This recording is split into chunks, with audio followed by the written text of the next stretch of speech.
नमस्कार मंडळी. तर आज आपल्याकडे आहेत ही कालवं. यांची रेसिपी आज मी तुम्हाला करून दाखवते. ही खाडीतली कालवं आहेत. तर त्याच्यासाठी लागणारं साहित्य आहे हा आपला कोकणी मसाला, हिंग, हळद आणि कांदा आणि लसूण बारीक करून घेतले आणि हे आमसूल म्हणजे भांडं आपण गरम करत ठेवलं आहे. त्याच्यामध्ये आपण हे तेल ओतून घेऊया.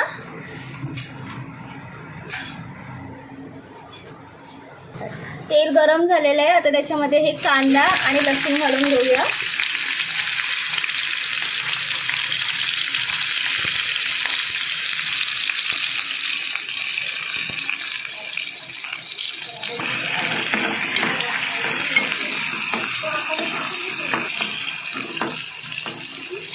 आता हे आपण गुलाबी करून घ्यायचं आहे. कांदा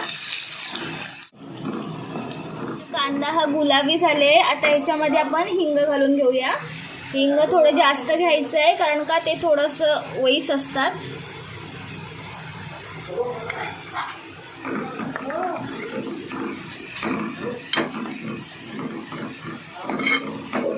यामध्ये हे मसाले टाकून घेऊया. सगळे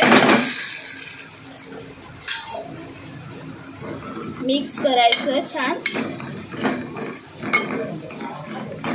आता यामध्ये ही कालवं टाकून घेऊया. कालवं मी स्वच्छ धुवून घेतले.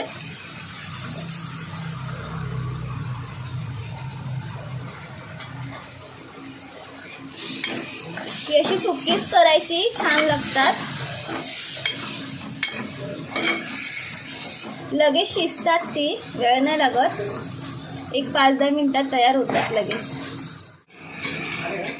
शिजत आलेत, कड आले ह्यांना चांगला. आता ह्याच्यामध्ये आपण मीठ टाकून घेऊया. चवीपुरतं मीठ घालायचं आहे.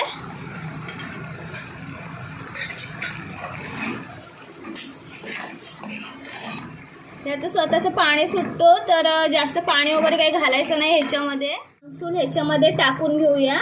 याच्यामुळे टेस्ट येते छान, आंबट तिखट छान लागतो. त्यामधलं हे पाणी आहे ना ते आटून घ्यायचं आहे. म्हणजे हे आटल्यानंतर आपली कालवं शिजून रेडी होतील. ही कालवं तयार आहेत. हे बघा, ही एवढी सुक्की करायची अशी, म्हणजे भाकरी चपातीसोबत छान लागतात, भातासोबतही छान लागतात.